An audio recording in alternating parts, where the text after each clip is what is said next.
Hi Year 6, this is Mrs. Gill. Welcome to my YouTube channel. What I'm going to do in this video is explain to you what you need to do at home when you're working on your Japanese in week 1 and week 2. So first of all, if you have any questions and you're stuck on something in Japanese, please email me or get your parents to phone the school and we can talk on the phone. I do want to try and help you as much as I can, even if we can't be at school doing Japanese together. Now this document I have up here is what was in your printed packs. So hopefully you've already had a look at this and you've started working on some of your Japanese. Now for this unit, we're going to continue looking at my family. So we do the same topic as we did in term 1 and we're going to learn how to describe our family in more detail this term. So in the table below, I've got an outline of what I would want you to do in week 1 and what I would want you to do in week 2. Then if you're a person who's really speedy at Japanese, or you've already finished all your other school stuff and you want to do some more things for Japanese, I've got some extra things that you can do. For example, you can color in your title page, Watashi no Kazoku. We haven't had time to do that yet in class, so you might be able to finish that off at home. Also, if there's any activities in your folder that you were away for and they're not finished, go off and finish those while you've got the extra time. Lastly, you may also want to practice writing your names of your family members in katakana. So just like with your name, we've got it in katakana on the front of your folder. You may want to try and put your family members' names into katakana because we will be using them later in the unit. In week 1, what do I want you to do this week? So we're going to practice writing hiragana words with family members. We're going to practice some of our sentence patterns from term 1. And we're going to learn a couple of new sentence patterns to describe our families, their personality.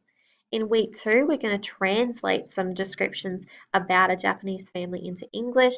And then we're going to create a description of our own family using the sentence patterns we've learned so far. So make sure that you are ticking off each activity once you've finished it, and remember that all of this Japanese stuff needs to be finished by Friday week 2. That way you are keeping on top of your Japanese. Alright, if I switch over to our booklet, now this is an online copy that I have, but you guys have the printed ones. It's term 2 week 1, practicing describing family. Question 1 says, in the spaces below, practice writing the names of family members in hiragana. And I've put in here no kanji. So with the kanji for mum and dad, chichi and haha, they won't fit in these spaces. So what you need to do is to write in each hiragana symbol into each box, and then in the grey box write the English meaning. So for example, this first one is oji-san. So we have o, G, E, Sa, N.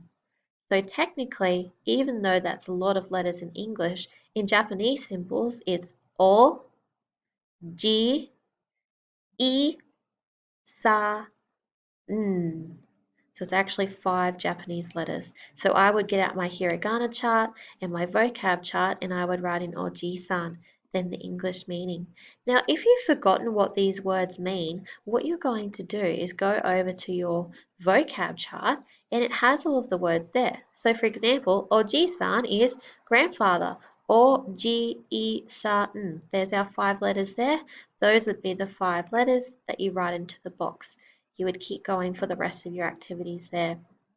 Number 2 is when we get into our sentence patterns. Now we've already done these sentence patterns last term, so these aren't new, but you may have forgotten how to do some. If you've forgotten what some of these symbols mean because it's been a long holiday since we've done Japanese, we're going to go over to our vocab chart, we're going to go to the back side, and we have all of our sentence patterns here that help us tell us what each word means and what would go in the blank. So remember to use the back of your vocab chart for sentence patterns, counting people, and the front for all of our family member names and describing words. So if we go back to number 2, we would look at each word, each symbol, find it on our vocab chart, and put the English underneath. Now remember, if you get across a word like this, if I put it in brackets, Samu. Samu, that looks like a katakana word. We have learnt how to talk about somebody else's family. So if it said Samu no kazoku, kazoku means family, this phrase is going to talk about Sam's family has a certain amount of people. So if it's a katakana name, I put it in brackets for you. Otherwise, everything else here will already be on your vocab chart. If we go to number 3, we're looking at some new sentence patterns here. Now this is the color version, so you can actually see the different parts of the sentence pattern. But what I've asked you to do, because yours is black and white, is to get out a highlighter or a colored pencil and color in each section. So kazoku wa means family, so that's one whole section. We highlight it together. Our person names are going to be another color. We've got to, we've got a number, we've got another top. So top and top means and, they're the same color. Boku is you or me as a boy, and des is. So this is going to be our bigger sentence pattern that we learn. Now, I've got an example down here to show you what I mean. When we've been looking at sentence patterns in the past, if you had, for example, 2 older sisters, I have been teaching you to say, my family is my parents and an older sister and an older sister and me. But there's actually a shortcut to that. If you want to say 2 of something, we use the sound ga in the middle. So in this phrase here, if I wanted to say I have 2 older sisters, ane, Ane means older sister. I'll go back to my vocab chart and check. See, Oni-san, but Ane is the nickname because she's my older sister. So I've used the short one. Go back here. Ane ga futari, 2. I know that futari means 2 people. 2 people, futari, and those are the symbols. So if I wanted to say I've got 2 of something, like 2 older brothers or 2 younger sisters, instead of saying younger sister and me and mum and dad, we're going to make it a shorter sentence and say I have 2 of this. So 家族は両親と姉が2人と僕です。My family is parents and 2 older sisters and me. And those sentences there practice talking about having 2 of something in each family. The next 2 new sentence patterns we're looking at are a lot easier. This is describing your parent's name or your sister's name and also describing an adjective about them. So for example, we've got Chichi no something des. My dad is something, and we put in his name there. Our example, if I wanted to say my mum's name is Anita, Anita can be spelled out in katakana in 3 letters. Haha no Anita desu. Mum, my Anita is.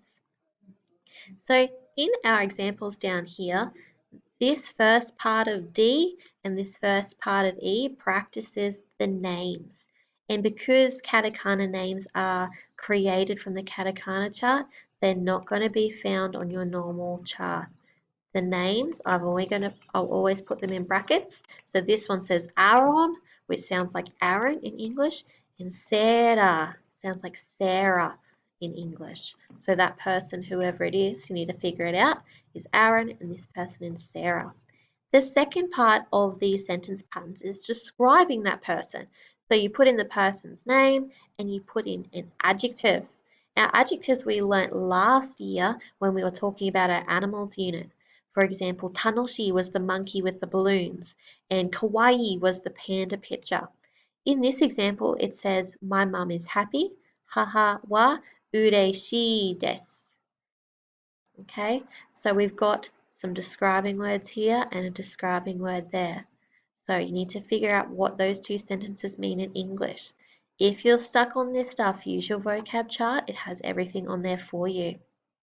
If we move on to week 2 is lots of translating sentences. So week 1 is all about remembering what we've already learnt in term 1, a practice here, and then we've got in some extra sentences that we've now learnt from here.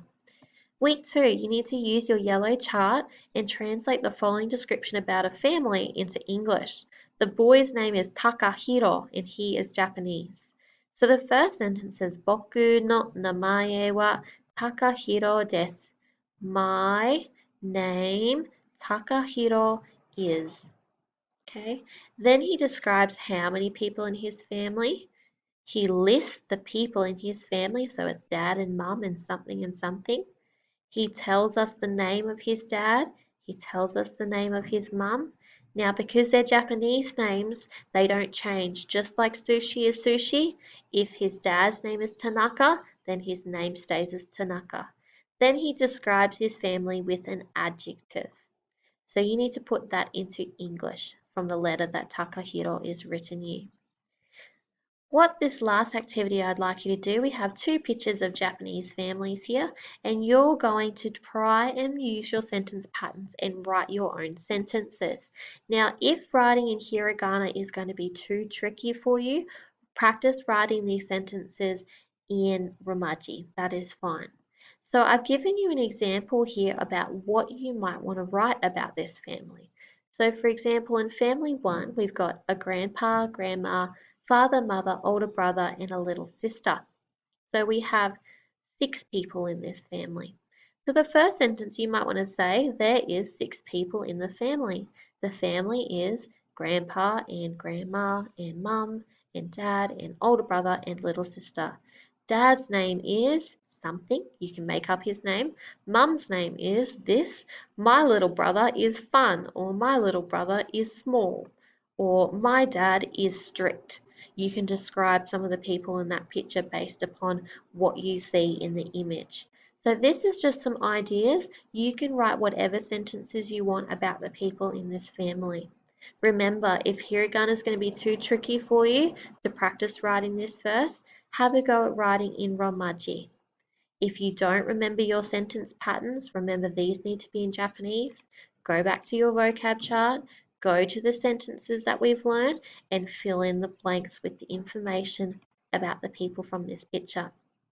Once you've had a go at that picture, have a go at this picture down here.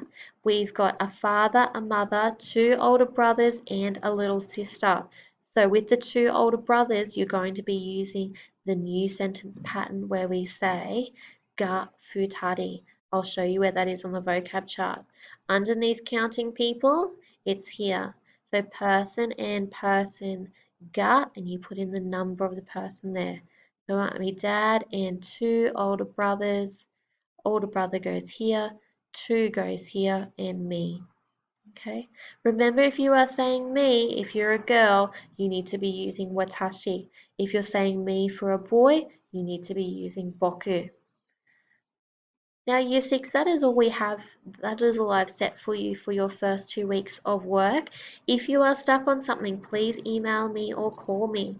Have the best go, try your best. I know doing Japanese at home is going to be a little bit different and a little bit tricky for some of you, but as long as you try your best, that's all I ask. Have a good day, and I'll see you guys hopefully soon when we all come back to school.